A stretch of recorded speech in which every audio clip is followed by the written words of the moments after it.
It is my distinct pleasure to introduce Jesus Mantas. When you're in his presence, immediately he connects personally, he connects intellectually, he connects with humor, and he connects with a vision. There is nothing more palpable than to be in a room with a leader like Jesus from the very beginning. And his roles are recognized worldwide. When I talk to him, I never know what country he's in because it seems like he's advising the whole world on how to be a leader. Jesus serves as the independent director and chair of the Compensation and Management Development Committee of the Board of Biogen, which is one of the leading biotechnology companies focused on neuroscience. He is also, I say also, I'm like he is mainly, maybe, the global managing partner in IBM Consulting worldwide. For business transformations, he leads $10 billion unit transforming and operating mission-critical business with technology, AI. In his prior role, he actually defined IBM's new consulting marketing strategy offerings, ecosystem acquisition, and thought leadership, and led to its success. But what really inspires me is that Jesus is a humanitarian. His ability to innovate reaches out to every single individual. He's known for his advocacy for the Hispanic community, for behavioral science for every single person, and brain health. Please welcome Jesus Mantas with a surprise. Thank you. Where is Ian? There is another bullet point on the list of confidence, which is just have Sandy introduce you at the beginning of your day. You're done. You're like you don't need anything else. So, thank you for that kind introduction. But this session is less about me and more about a friend of mine. Through this day, we have talked about multiple times in multiple sessions how important it is that brain fitness becomes cool. It becomes sexy. It becomes something that everybody does every day. In other words, how do we make this part of the culture? And the reason why I'm here is maybe less to do with my job at IBM and more to do, I think what I can contribute is I tend to think different. And with friends like Bruce and Busy, we even dare to think exponential, which is what's going to be after this. But the way that I think different is because I try to meet people that are very different than me, that do things very different from my world. And one of those people is our guest today, who graciously agreed to speak to this group. You will know him by will.i.am, is the lead of the Black Eyed Peas, but there is a lot that you don't know about him, which is he's an entrepreneur. He's been on AI longer than most people actually could spell AI.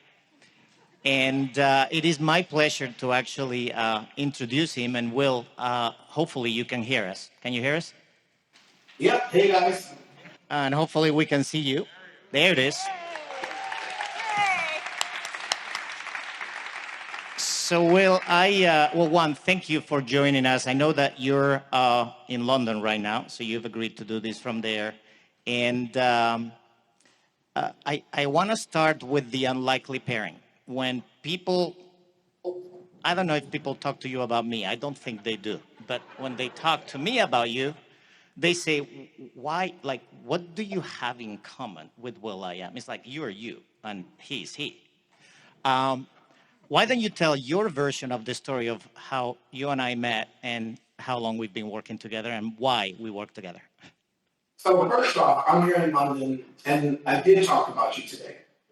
I'm here at will.i.am at a meeting, hear about a couple of technologies that we're co-developing together.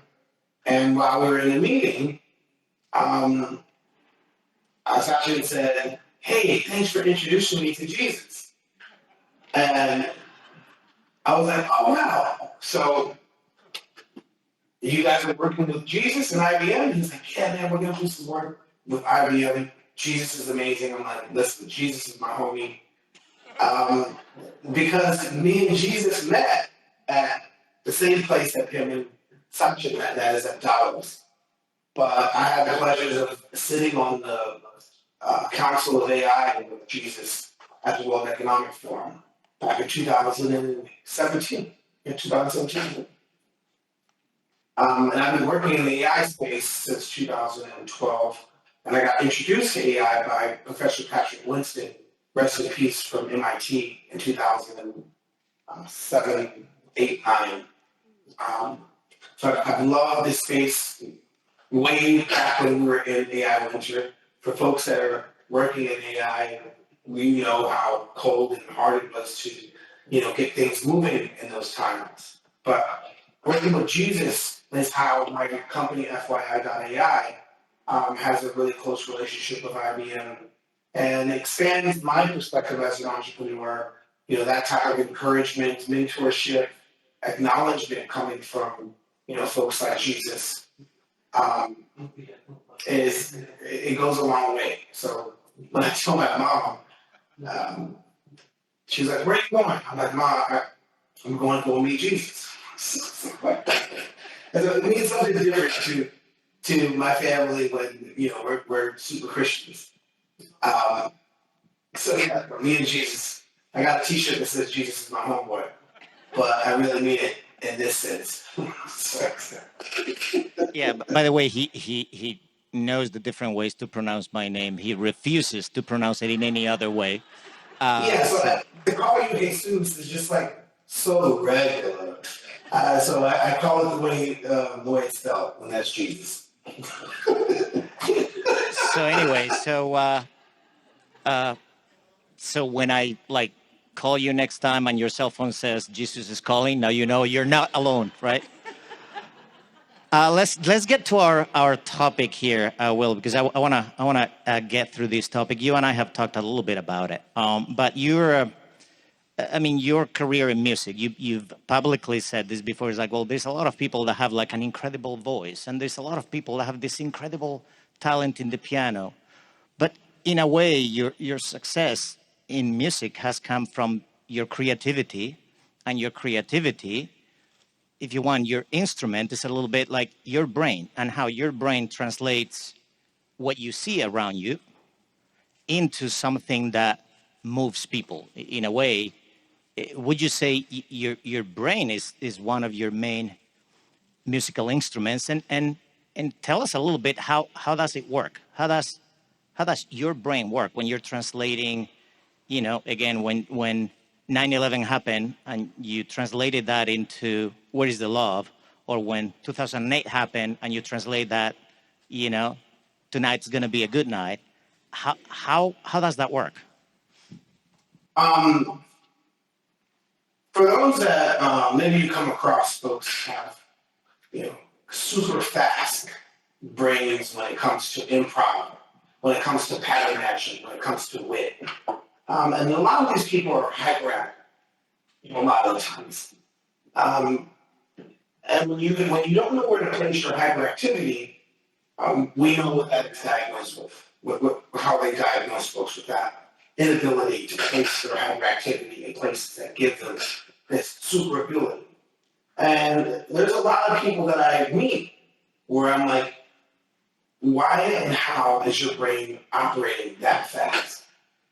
How are you able to,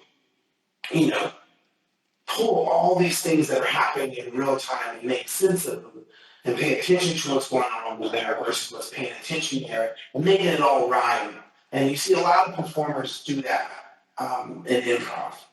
And my brain is mapped that way, where I could be singing the lyrics to Where's Love while I'm thinking about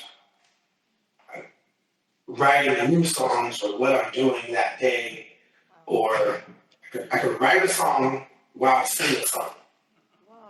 I can improv on what's happening in the moment while I'm thinking about what I'm going to do when I leave here. And not just thinking about it, like strategically planning while I'm freestyling making things up on the spot. And when you're making things up on the spot with music and rapping or singing, you're thinking on the rhymes, the similes, the metaphors, the time, the words, the meaning, the expression, the emotion, while you're thinking about something totally different. And I've been able to do a really good job at that.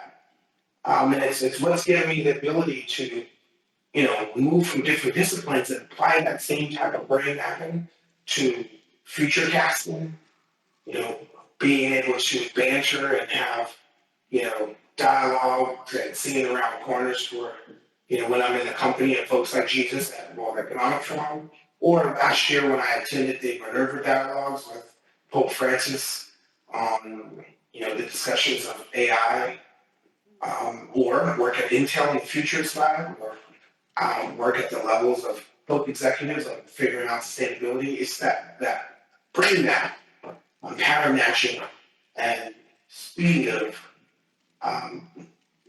pattern matching, flow, and seeing around corners. So, so I'm gonna double click on that because you and I were, I don't know, a couple of weeks ago, and you said something that gave me a new insight, which is this idea of a lot of people talk about AI and has become very popular to talk about large language models, which is this element of generative AI that can create text. And what has happened in the world of AI in the last 5 years or so is the fact that we can look at many aspects of life and we can code it as a language. Music is one of those things where you can actually code music as a language. And you told me something that I had never thought about when you were talking about how you created like the new sound drive for Mercedes, and you mentioned, well, it's interesting because the music of language in jazz, if you have only one note, is one note. You could have two notes and they will sound horrible, but you have those horrible sounding two notes and you add a third note and it sounds brilliant. So you can really, in a language like music, you can't really think, if you want, like, left brain serial. You have to be thinking parallel, complex, in order to understand that language and be able to apply that language. Do you think, based on, what you and I have talked about, then when we think of exercises for the brain, do you think music and the language of music should be an element of it? What's your view on that? Yeah, so that's the reason why that happens in music is it's harmonics. So two frequencies canceling each other out. But adding another frequency or another harmonic, adding another frequency brings a balance to those frequencies that are running. So in this case, you have C and C sharp. You hit them at the same time, you feel this wobble of waveforms. You throw a third in there or a fourth. So you throw a third or a fifth or a seventh or a ninth, and everything just seems to blend, and you have a whole new vibration. And that is what we call harmony, which brings about beautiful tonalities. And that's the whole principle of music. And if we were able to apply that same type of process to how we behave in society, then difference, diversity, inclusion, tolerance, empathy, understanding, we will have a beautiful society if people behave like an orchestra. If people enter the room and tune their instrument to complement someone else's playing, somebody else's, what they're jazzing on, what they're vibing on, what they're, because right now we have a dissonant society where no one is truly trying to tune themselves to complement the conversation that's actually happening. And And tuning yourself is centering yourself, and not for the sake of fitting in to fit in. It's not creating a noise. It's hearing and listening before you enter. And when you hear and you listen and you feel, you know exactly how to enter without canceling out what it is you want to say, but saying it in a way that is beautiful to the sounds that are already being played. So sorry if that didn't answer your question directly. I was just diving deeper on the concept of what we talked about as far as harmonics and vibration or tension or lack of tension, and bringing reason to the vibes. Yeah, but it relates to one point that I'd like to get your view. So, um, you know, 5 decades ago, it wasn't popular to work out, and companies like Nike made it cool. Like you've got people like Michael Jordan made it cool, and then we build basketball courts, and then suddenly we have 5 decades later, people live 10, 20 years longer because we figured out how to make fitness part of the culture.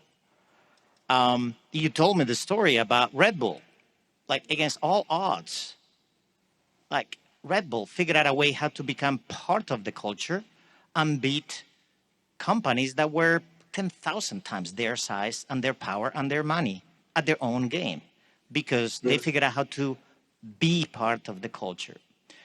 A lot of the people here, we're trying to figure out the most effective way in which I think the people here believe to have solid science that prove that your brain plasticity and your brain fitness is in your control if you do a number of things. But the main issue is those things are not popular. They're not part of the culture. They're not what anybody's thinking about.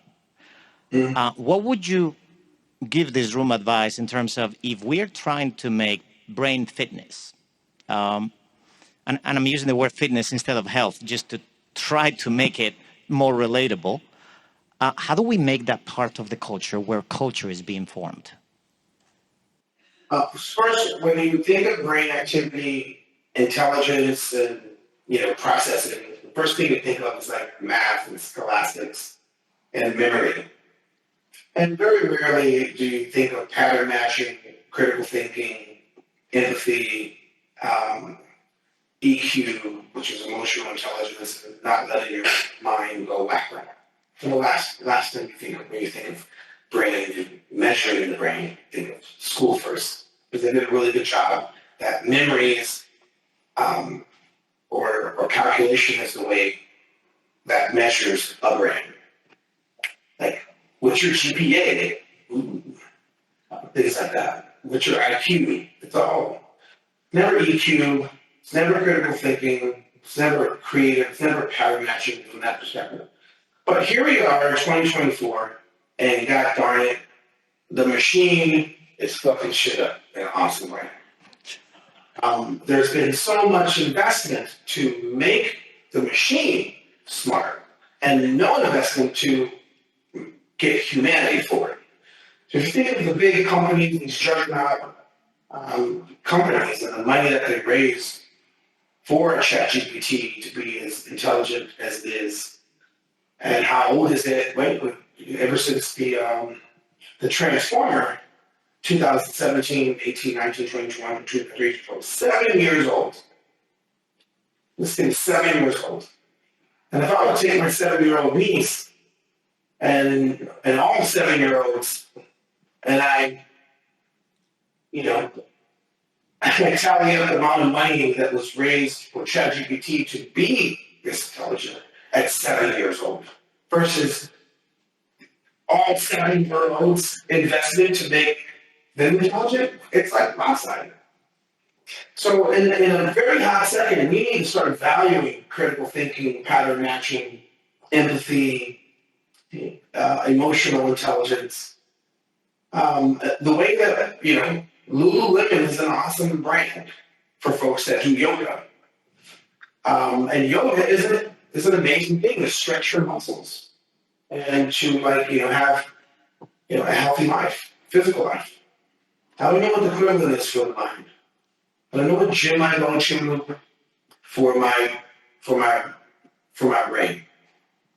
I know there's some meditative stuff, but it doesn't hit the same way that Pilates and boxing does.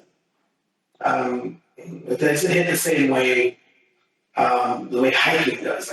People got hiking shoes on, they got fitness shoes on, and there's products for that.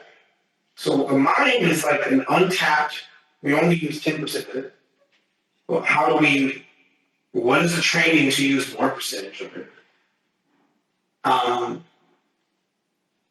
Education seems to be the only pathway for governments to, but is that the only way to educate? Is the Department of Education? What are the other departments? What are their roles into, to building a highly emotional, intelligent society that is critical as far as how we think, how we pattern match, how we love, how we balance, how we enter the room with harmony on our minds. There needs to be a whole new path because we're not going to have logic machines. I don't know if that's going to happen right anytime soon for a while. We have to have a total new way that I think a whole new age is coming, like a human age. Maybe this AI stuff is to catapult us to a whole new way of thinking, being, and balancing. And that's my optimistic viewpoint on these awesome machines. You and I were talking the other day as far as like the amount of compute and energy it takes for GPT work.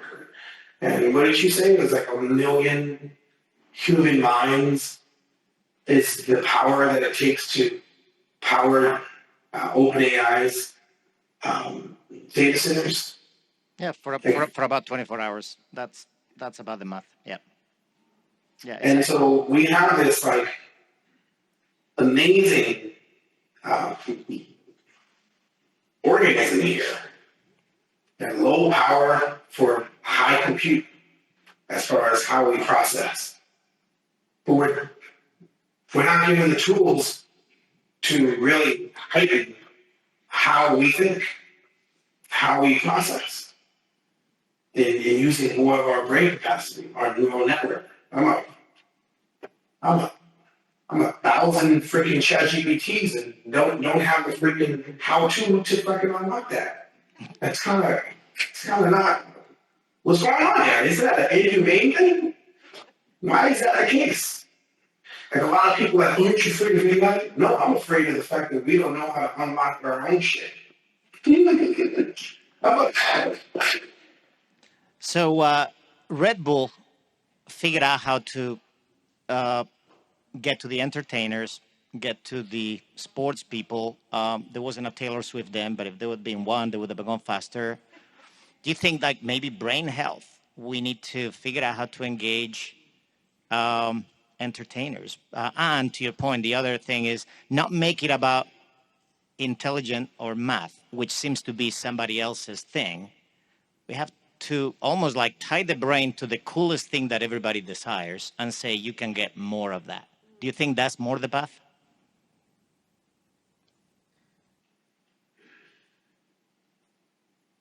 I don't know the answer to that one. All I know is that in the Renaissance, what was Leonardo da Vinci? Was he a mathematician? Was he an architect? Was he an artist? What was he? The fact is, he was all of those things. It was the Renaissance. He's the Michael Jordan of the Renaissance man. And I think for this age that we're entering, we need to start celebrating those dreamers that manifest. What do you do for a living? I dream and I manifest. We have influencers, but we need to truly compete with this new thing that's there. Everything around us, this glass, the ceiling, this camera, it was all filtered through the human mind for it to exist. And in the next couple decades, there's going to be a new filter that the things that are going to come into our environment, they never would have been filtered through our brain. And for the first time in human history, that the things that we're going to be in and around outside of nature itself is filtered through something else. So from that perspective, we really need to get our whole value systems in order. Because if you have, technology like that, that's through the lens of capitalism and capitalism only, maybe that's not the best. If it's through the lens of communism and communism only, maybe that's not the best. It has to be through the lens of humanism. But what is that? What defines humanism? If we don't value differences, if we don't value, if we're not led with empathy, if we only lead with greed, I don't know about tomorrow. We have to lead, and I know this sounds like kumbaya. We have to lead with love. And if love is how we train our brain to unlock parts of it that have not yet been unlocked, maybe that's the reason why we're not unlocking it, because we don't truly understand love as a frequency. That's not how our society is built. It's Hallmark cards when you think of love. But and when we said there's love, it's from the frequency of it. Where is that frequency? Where is that harmonizer? Where is that glue, that fabric that unites us all? That fabric that balances all these things that create distortion in society. Sorry to be abstract. Well, you wrote a song about that. It's called "What Is the Love," right? So Yeah. it worked out pretty well for you. We're gonna I said being abstract that way worked out very well for you. We're gonna get a couple of questions from the audience, but while the audience kind of like figures out, raise hands, come here, all of that. You've been on AI, as I said at the beginning, for a long time. Talk a little bit. I mean, your idea is we need to lift creators. Creators are a powerful force. A lot of the most powerful companies in the world, they're powerful companies because they are the best storytelling companies through their products. They don't sell products, they sell experience and stories. And those have become the most valuable companies in the world versus 20 years ago, they were the companies that manufactured the more things, right? Now, the companies that most valuable in the world are the best storytelling companies. Tell a little bit about why you created the FYI, your app, to empower creators to really raise to that challenge of being the best storytellers they can be. Yeah, so like everyone in 2020, everyone was working from home. And I realized that my community, the creative community, we didn't have software for us. We use all these different types of tools just to get work done, especially if we're working remotely. We work religiously off of the messenger, not email. Whether it's WhatsApp, Signal, Telegram. But to work off of those platforms, you need a Dropbox and a WeTransfer. At the time before COVID, Skype. But then during COVID, we got introduced to Zoom. So just to work, you needed Messenger, file management, email, especially if you had large files. You needed Zoom and a WeTransfer for sending large files because you can't send large files through Messenger. So you need WeTransfer, which is another link to open it up in an email. That's 5 different products. And that 5 different products, that means your IP, your conversations are spread across all those 5 different products.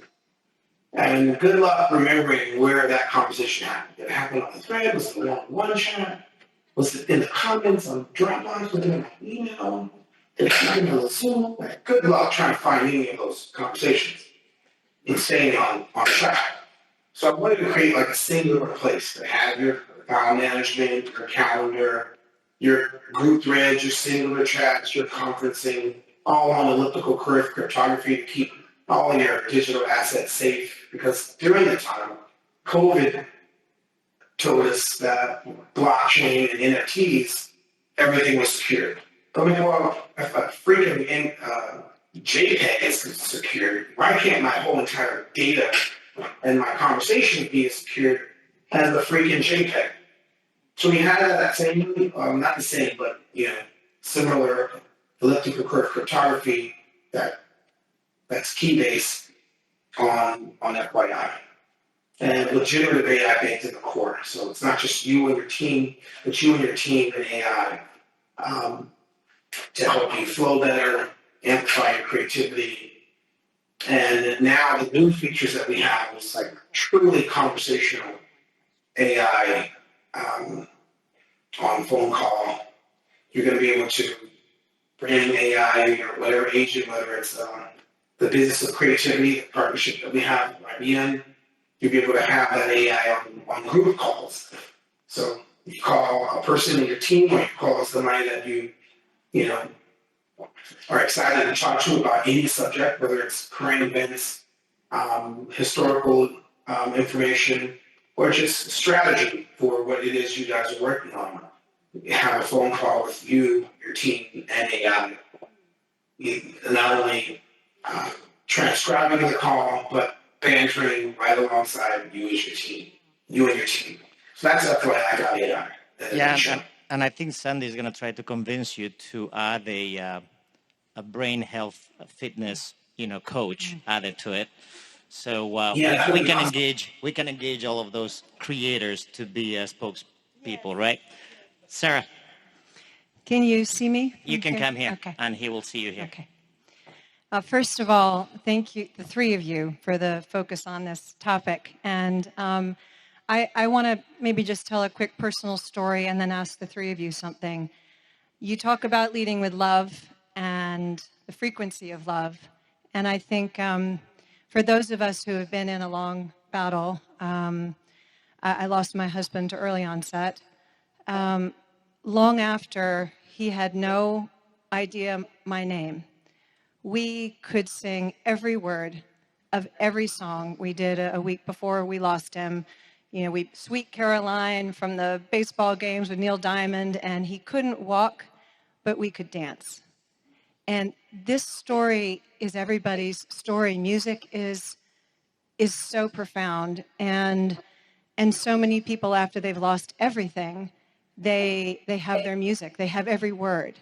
And so I ask all three of you, and I think that in all of the work we're passionately doing, studying music and what it uniquely is doing to our brain, and dance, and that combination, that frequency of love that is so powerful. I would love to hear all of your thoughts on that, and thank you for lifting this up as a big topic.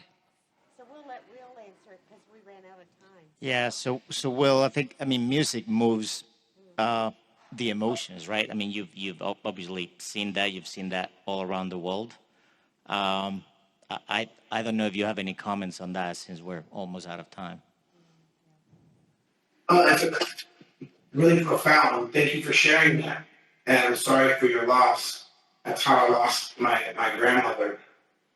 A similar situation where music, harmony, melody, rhythm, that language is really how I vibrate. There's no script on why my cells form the way they form in the traditional sense of script. It's molecular. And I was talking to the AI the other day, asking about the laws of the Higgs boson and what gives, atoms the the rules, the God particle, the rules form in circles. And it is all sound based, it's all frequency based. How our particles form um, atoms that form cells, and our planet that goes around a different system that goes around a different system. It's all sound based. It's all frequency based. And if there was research done on that, and opposed to memory, that is how we are taught, and history and how we are taught, but the fabric of how things move, how they vibrate, down to a particle level. If we taught more of that and apply that to how we function in society, that would be a beautiful thing. Because I see how music lights up, how it lit up my grandmother before she passed, and what kept her, similar to your story that you shared with your husband. It's a powerful, unlocked, untapped truth and power. The power of music and harmonics. So, Will, thank you for that answer. I'm going to do one last thing and we're going to wrap up. I think everybody in this room wants to get a selfie with you, so I'm going to do it on their behalf. I'm going to do it like this, so everybody smile.